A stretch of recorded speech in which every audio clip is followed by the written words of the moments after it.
So let's see here. Here's a general question. And a lot of the presentations have touched on this a little bit.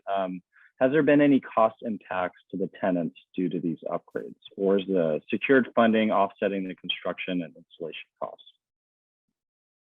Or if anyone wants to jump in on that. I will say that all these presentations are from affordable housing entities, so that's taken into account, obviously, with a NOAA, natural occurring affordable housing, or a market rate housing project. An owner can definitely make upgrades and have that be reflected in the rent. There's not a lot of protection there, but yeah, I don't know if anybody wants to jump in on that one.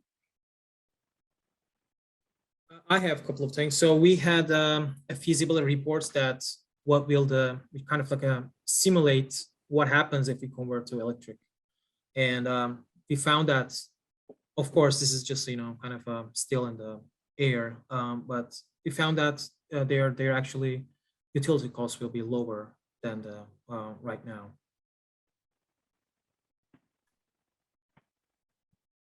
Yeah, for us, the cost impacts would be mostly on the utility bill side, because the residents are paying their own utility bills at the property. Right now, we have seen a decrease, but of course, we have that weird billing error with PG&E. As far as rent increases, or just, rent increases to offset the construction, we don't do that. Or our mission is to minimize that as much as possible. So that doesn't even really seem like an option to us. We try to secure funding that doesn't result in that increase.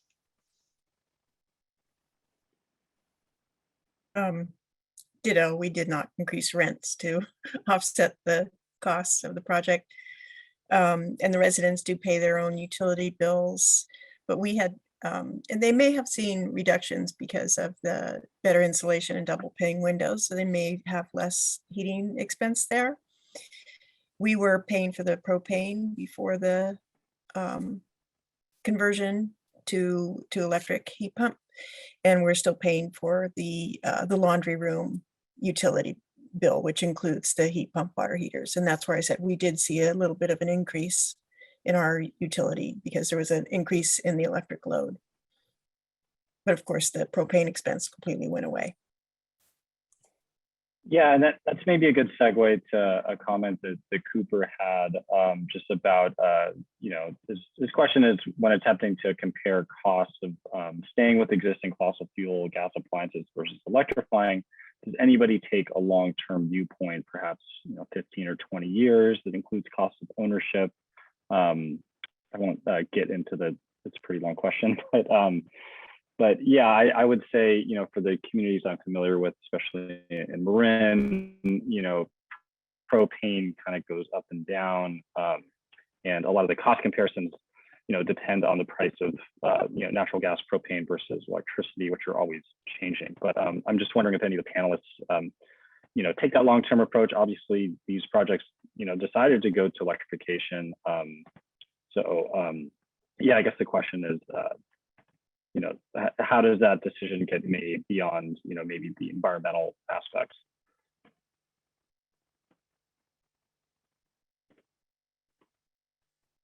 And maybe we can start with Diana, because that project was, resident driven. Yeah, I think that's tricky because at least our portfolio, we have ownership properties, like residents who outright own their units. But then we also have rentals. So the long-term view is not super attractive to the renters especially when we're trying to get like community buy-in, which is really important for the success of the project. But gosh, I forgot what I was going to say. For the ownership projects, that long-term view is kind of what we present, and a lot of the bids that we would receive from the solar contractors, or a lot of the energy audit reports that we receive from programs, from the BayREN programs, will have that long-term view, which is what we share with the ownership properties, and that is a lot more yeah, a lot more favorable for the overall energy savings. But short term, in our experience, we have not really seen a lot of energy savings that make the project like worthwhile.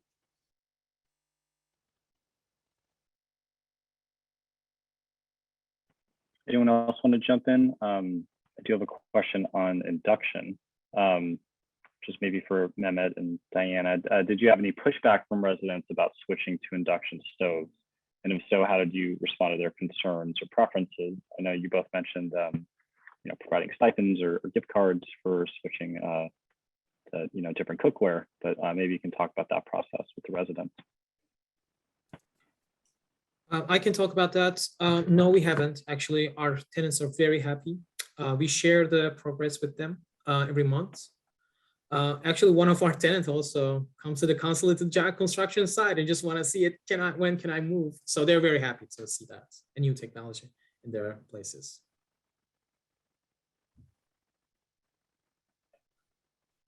In our experience, we see the same, and especially in the Peace Gardens project, there was already residents who were using their own induction like stovetops just on top of their gas ranges. So they were happy to have the induction range. And we also provided stipends to help like mitigate any weird transitions.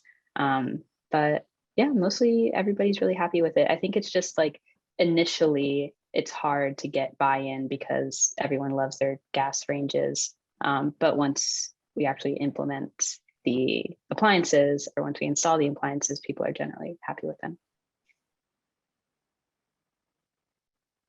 Yeah, and Ruth, you mentioned for the Mesa project, they already had the only propane appliance was the water heater, so they already had you know, some form of electric cooking.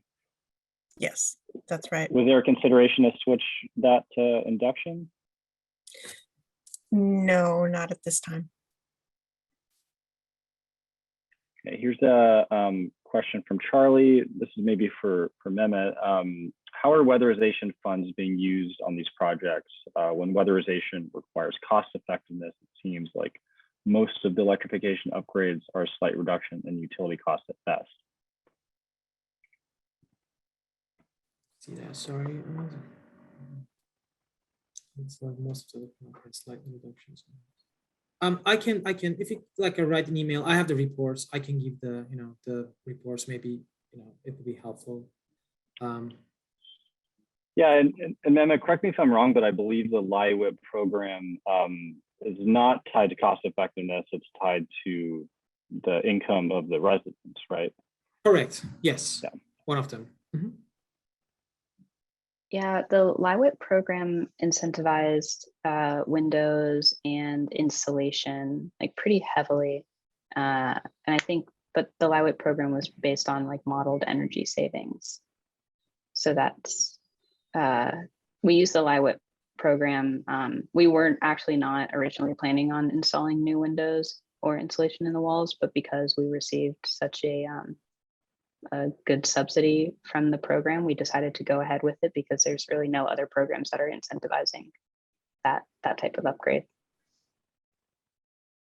I think we have time for one more. Mehmet, it looks like you answered Cooper's question already, but I do want to open it up to other folks.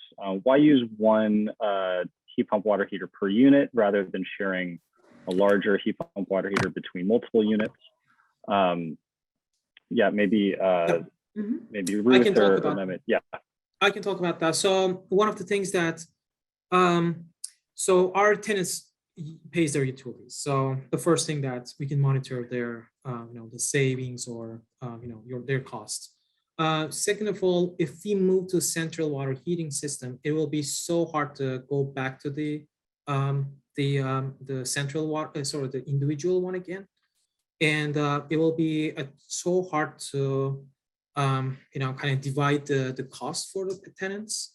We heard that one time, even, you know, a person that's using a hot water for sleeping and the white noise. So there could be some kind of like that kind of things too. So we just wanted to monitor it.